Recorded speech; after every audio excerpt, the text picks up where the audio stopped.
Poranek z przewagą dużego zachmurzenia od Pomorza przez Bydgoszcz i Łódź aż po Katowice. W pozostałych regionach pogodniej, choć w Wielkopolsce i w centrum możliwe słabe opady deszczu. Termometry pokażą od 16 do 19 stopni.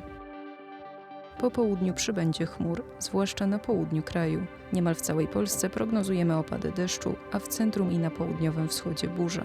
Większe przejaśnienia możliwe na zachodnich i północno-wschodnich krańcach. Temperatury wciąż wysokie, od 20 do 26 stopni. Podczas burz porywy wiatru osiągną do 70 km na godzinę.